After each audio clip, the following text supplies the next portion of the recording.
యోబు గ్రంథం 5వ అధ్యాయం 11వ వచనం. ఆయన దీనులను ఉన్నత స్థలములలో ఉంచువాడును, దుఃఖపడు వారిని క్షేమమునకు లేవనెత్తువాడు.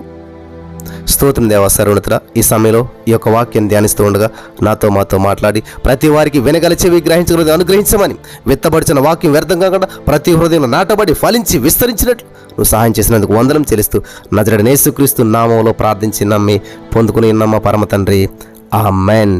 ప్రియులారా, నీ జీవితంలో ఏదైనా సమస్య నిన్ను ఓడిపోజేస్తే ఓడిపోయినట్లు కాదు. నీ జీవితంలో మరి ప్రతికూల పరిస్థితులు ఎదురైతే నువ్వు ఓడిపోయినట్లు కాదు. నీ మనసులో నువ్వు ఎప్పుడైతే మరి పట్టుదల కలిగి ఉన్నావో నువ్వు ఖచ్చితంగా దేవుడు నీకు సహాయం చేస్తాడు. నేను పరిస్థితులు ప్రతికూలపరచవచ్చు, నీ జీవితంలో ఊహించిన కార్యాలు ఎదురవచ్చు, నిన్ను కృంగదీయొచ్చు, లొంగదీయొచ్చు, నీ జీవితాన్ని సర్వనాశనం చేయొచ్చు సమాజం, పరిస్థితులు, మనుషులు. కానీ ఎప్పుడైతే దేవుని వైపు చూస్తూ గురి కలిగి జీవించావో ఖచ్చితంగా దేవుడు నిన్ను ఉన్నత పరిస్థితిలో పెడతాడు. హల్లెలూయా. మనుషులు నిన్ను మోసం చేస్తారు, మనుషులు నిన్ను కృంగదీస్తారు, పరిస్థితులు నిన్ను పతనం చేస్తాయి. ప్రభు నిన్ను పైకి లేపేటువంటి వాడు. హల్లెలూయా. ఒక అద్భుతమైనటువంటి సంఘటన మీతో చెప్పాలని చెప్పేసి నేను ఆశపడుతున్నాను. ఒక చక్కటి కుటుంబం ఉంది. మరి వాళ్ళిద్దరికీ భార్యాభర్తలకి ఒక చక్కటి కుమార్తె ఉంది. ఆ కుమార్తె బాల్యంలోనే తల్లి చనిపోయింది. తండ్రి ఒక్కడే ఉన్నాడు. ఆ తండ్రి కుమార్తెను ఎంతో అల్లారుముద్దుగా పెంచుకుంటూ ఉన్నాడు. కిరాణా షాప్ నడుపుకుంటూ ఉన్నాడు. వాళ్ళకున్న పొలంలో పనిచేస్తూ చక్కగా అలా నడుపుకుంటూ ఉండేటువంటి వాడు. మరి మోహిత అనేటువంటి అమ్మాయి చక్కగా చదువుకుంటూ ఉన్నది. పెద్దదవుతూ వచ్చింది. స్కూల్లో చేర్పించాడు. స్కూల్లో బాగా చదువుతుంది, పైకి వెళ్తూ ఉన్నది. చక్కగా అదే స్కూల్లో ఆ ఊరిలో ఉన్నటువంటి ఒక పెద్ద పొలిటీషియన్ వాళ్ళ అబ్బాయి కూడా చదువుతూ ఉన్నాడు. ఈమె బాగా చదువుతుందని చెప్పి అబ్బాయి ఈ అమ్మాయికి హెల్ప్ చేస్తూ వచ్చాడు. ఈమెకు అర్థం కాలేదు ఎందుకు హెల్ప్ చేస్తున్నాడు. ఒకనొక రోజున ఆ అబ్బాయి ప్రపోజ్ చేశాడు, నేను ప్రేమిస్తున్నాను అని చెప్పేసి. ఈమెకి ఏం అర్థం కాలేదు, ఎందుకని ఇలా చెప్తున్నాడని చెప్పి తన తండ్రికి చెప్పింది. తన తండ్రి వచ్చి రావడంతో ఆ యొక్క పొలిటీషియన్ కొడుకుని కొట్టాడు. ఆ ప్రిన్సిపల్ వీళ్ళంతా కూడా మరి అబ్బాయిని అవమానించేసరికి అవమానం తట్టుకోలేక సడన్గా తనకున్నటువంటి అల్లరి మొక్కనంతా కూడా ఆ త్రాగుబోతు బ్యాచ్నంతా వేసుకుని వచ్చి స్కూల్ నుంచి ఆ రోజు గొడవంతా అయిపోయింది కదా అనుకున్నటువంటి తండ్రి ఒకరోజు మరి అమ్మ నువ్వు స్కూల్ నుంచి వచ్చేటప్పుడు వచ్చేసాయి అని చెప్పేసి ఆ స్కూల్ దగ్గర దింపేసి సాయంత్రం నీకు నువ్వే వచ్చేసాయి బస్సు ఎక్కని చెప్పి వెళ్ళిపోయాడు. ఆ స్కూల్ అయిపోయిన తర్వాత బస్సు ఎక్కుతారని వెళ్తుంటే ఆ యొక్క మరి పొలిటీషియన్ కుమారుడు ఏం చేశారంటే ఈమెను ఆ వేరే కార్లు తీసుకుని వెళ్ళి వాళ్ళ ఫ్రెండ్స్ అందరూ కలిసి ఆమెను మోసం చేసి మరి ఆ యొక్క స్కూల్ దగ్గరే విచక్షణారహితంగా ఆమెను అనుభవించి అక్కడ పడేసి వెళ్ళిపోతారు. చూస్తాడు తండ్రి, నా కుమార్తె ఇంకా రావడం లేదు అని చెప్పి చూస్తే ఎంత ప్రయత్నించినా దొరకదు. తర్వాత వెతక ఆ స్కూల్ దగ్గర మరి భయంకరమైన పరిస్థితిలో పడినట్టు కుమార్తెను తీసుకుని వెళ్ళి హాస్పిటల్ అడ్మిట్ చేసి బాగు చేయించారు. ఇంత చేసిన తర్వాత మరి ఇంకా ఊర్లో ఉండటం ఇష్టం లేక తనకున్న ఆస్తులను నమ్ముకుని తన కుమార్తెను తీసుకుని ఎంతో ప్రయత్నాలు చేస్తాడు. కేసులు పెడితే వాళ్ళ పొలిటీషియన్ బ్యాక్గ్రౌండ్స్ ఉండటం వల్ల ఆ కేసుని కేసుగా కాకుండా ఎవరో అంతు తెలియని వ్యక్తులు ఇలా చేశారు, ఇది ఎవరో మనకు తెలియదు కాబట్టి దీనికి కేసు పెట్టలేమని చెప్పేసి ఇదంతా ఆ అంతు పట్టని వ్యక్తులు చేసిందని చెప్పి చిత్రీకరించి ముద్రించి ఎంత ప్రయత్నం చేసినా ఎన్ని మహిళా మండల సంఘాలు ఎంతమంది ధర్నాలు చేసినా కూడా న్యాయం జరగకపోవడంతో ఇంకా తండ్రి తన కుమార్తె విషయంలో ఎలాగైనా సరే న్యాయం చేయలేకపోతున్నామే అని చెప్పి ఇంకా అక్కడ ఉండటం ఇష్టం లేక తనకున్న ఆస్తి పాస్తులు అన్ని పొలం అంతా అమ్మేసేసి ఆ డబ్బులన్నిటిని తీసుకుని వేరే ఊరు వెళ్ళిపోయాడు. ఇక్కడ ఉంటే అందరికీ తెలుస్తుంది, సిటీకి వెళ్ళిపోతే అక్కడ ఎవరు పట్టించుకోరు కాబట్టి అక్కడికి వెళ్ళిపోయి చదివించుకుంటాం నా కుమార్తెని చెప్పి అక్కడికి వెళ్ళాడు. 10th క్లాస్లో జాయిన్ చేశాడు. చదివిస్తూ ఉన్నాడు. చక్కగా స్కూల్కి వెళ్తూ ఉంది, చదువుతూ ఉంది. ఎగ్జామ్స్ రాసేటువంటి సమయంలో సడన్గా తండ్రి చనిపోయాడు.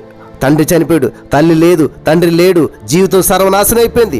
అదే పరిస్థితుల్లో మనం ఉంటే జీవితాన్ని ముగించేస్తాం. అదే పరిస్థితుల్లో మనం ఉంటే ఇంక మన జీవితం మీద మనకు ఆశలు ఉండవు. కానీ ఆ చిన్న బిడ్డ ధైర్యం తెచ్చుకుంది. ఒక వ్యక్తి సహాయంతో ఎలాగైతే ఆ స్కూల్కి వెళ్తే మరి ఎగ్జామ్స్ రాస్తూ పాస్ అయింది. తర్వాత మళ్ళీ కాలేజీకి వెళ్ళింది. అక్కడ కూడా చదువుకుంది. ఈ విధంగా చదువుకుంటూ మరి అక్కడ పక్క వాళ్ళకి ఎవరికి తన జీవితం తెలియదు కాబట్టి ఎవరు కూడా ఆమె యొక్క పాత జీవితాన్ని చూడలేదు కాబట్టి ఎవరు కూడా ఆమెను నిందించలేదు. ఆమె నెమ్మదిగా చదువుకుంటూ తన జీవితాన్ని, తన లైఫ్ని ఎన్నో శ్రమల్లో, ఎన్నో ఇబ్బందుల్లో సర్వం కోల్పోయినా సరే, అనేక మంది నాశనం చేసినా సరే ప్రియులు గమనించాలి, ఓడిపోకుండా ఏదో 10th క్లాస్ ఆర్డినరీలో పాస్ అయింది. తండ్రి లేడు, బాధ, వేదన, మానసిక ఒత్తిడి, కృంగుదల, ఒంటరితనం, ఇన్ని పరిస్థితులను ఎదుర్కొంటూ 10th క్లాస్ ఆర్డినరీలో పాస్ అయింది. ఇంటర్మీడియట్కి వెళ్ళేసరికి కొంచెం అటు ఇటు తప్పినా కానీ పాస్ అయింది. డిగ్రీ పాస్ అయింది.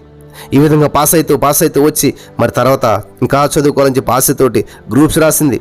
గ్రూప్ 1, గ్రూప్ 2 ఇవన్నీ రాసింది. రాస్తా వచ్చింది, గ్రూప్ 1 రాసింది. ఎలాగైతే ఆమె చదువు విషయంలో ఆసక్తిని కనపరిచి తన జీవితాన్ని ఓడిపోయింది కాబట్టి ఎలాగైనా సరే పట్టుదలగా ఏదైనా సాధించాలి, సమాజంలో నిలబడాలి అని చెప్పినప్పుడు చదువు ద్వారా ఆమె సమాజంలో మంచి స్థితికి రావాలని చెప్పి ఆశించినప్పుడు దేవుడు ఆ బిడ్డకు తోడైనాడు కాబట్టి హల్లెలూయా. ఆమె కష్టానికి తగినటువంటి ప్రతిఫలంగా దేవుడు ఆమెకు తోడుగా ఉండి ఆమె చేసిన పనిని సఫలం చేశాడు. హల్లెలూయా, దేవునికి స్తోత్రం కలుగును గాక. హల్లెలూయా. ఆమె చేసిన పనిని ఆయన సఫలం చేశాడు. దేవునికి స్తోత్రం కలుగును గాక. హల్లెలూయా. కాబట్టి ఈరోజు నీ మాటలు వింటున్న ప్రియమైనటువంటి వారలారా, ఆ బిడ్డ చదువుకుని కలెక్టర్ అయిందంటే ఆమె. ఇది కథ అనుకుని మీరు అనుకుంటే మోసపోయినట్లే. ఇది నిజంగా జరిగిన స్టోరీ. ఆమె పేరు చెప్పడం అవన్నీ ఆ డీటెయిల్స్ ఇవ్వడం నాకు ఇష్టం లేదు, కానీ ఆమె కలెక్టర్ అయిందంటే దేవునికి స్తోత్రం కలుగును గాక. హల్లెలూయా. మోహిత అమ్మాయి పేరైతే మరి కలెక్టర్ అయిందంట, ఉన్నతమైన స్థితిలోకి వెళ్ళిందంట.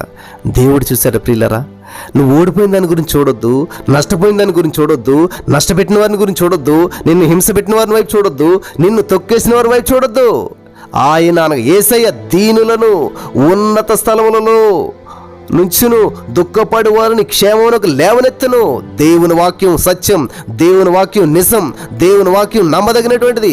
ఈరోజు నువ్వు ఎటువంటి పరిస్థితులు గుండా వెళ్తున్నా సరే, మనుషులు నిన్ను సర్వనాశనం చేశారా, నీ చుట్టుపక్కల వారు, నీ బంధువులు, నీ స్నేహితులు నీ జీవితాన్ని మరి గందరగోళం చేశారా, అంతా అయోమయంలో ఉన్నదా, దయచేసి వాళ్ళని నిందిస్తూ అక్కడ ఆగిపోవద్దు, నిన్ను హింస పెట్టిన వారిని చూస్తూ అక్కడ ఆగిపోవద్దు, వాళ్ళని తిట్టుకుంటూ అక్కడే కూర్చోవద్దు.